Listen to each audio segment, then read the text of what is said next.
বাংলাদেশের প্রধান রপ্তানি পণ্য তৈরি পোশাকের সবচেয়ে বড় বাজার ২৭ দেশের জোট ইউরোপীয় ইউনিয়ন। মোট পোশাক রপ্তানি আয়ের প্রায় ৬০% আসে এই বাজার থেকে। এই বাজারে গেল মে পর্যন্ত চলতি বছরের প্রথম ৫ মাসে ইউরোপীয় ইউনিয়নে $৯৬৮ কোটি তৈরি পোশাক রপ্তানি করেছে বাংলাদেশ। বছর ব্যবধানে বেড়েছে ১৭.৫% বেশি। ইউর পরিসংখ্যান কার্যালয় ইউরোস্টেটের হালনাগাদ পরিসংখ্যানে মিলেছে এ তথ্য, যেখানে $৩৮৭.৪৭ লাখ রপ্তানি আয় নিয়ে বাজারটিতে বাংলাদেশের পরেই রয়েছে তুরস্ক। যদিও বছর ব্যবধানে দেশটির রপ্তানি কমেছে ৬%। এ সময়ে ইউর পোশাকের বাজারে শীর্ষস্থান ধরে রাখা চীনের রপ্তানি আয় বেড়েছে ২০.৮৬%। তবে চলতি বছর মার্কিন পোশাকের বাজারে শীর্ষস্থান দখলে নেয়া ভিয়েতনাম ইউরোপীয় ইউনিয়নে নেই শীর্ষ ৫ দেশের তালিকায়। প্রতিযোগী শীর্ষ ৫ দেশের মধ্যে প্রবৃদ্ধির হিসাবে তৃতীয় স্থানে রয়েছে বাংলাদেশ।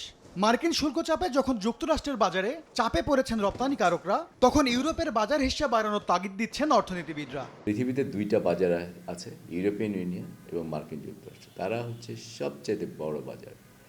এই সব অঞ্চলের লোকজন যে পার ক্যাপিটা ইনকাম, এটা অন্য কোথায় পাওয়া যাবে না, বা এত বড় পপুলেশনের ওই পরিমাণ পার ক্যাপিটা ইনকাম নাই বলে আমরা মনে করি যে এত বড় একটা বাজার খুঁজে বের করাটা অত্যন্ত কষ্টসাধ্য।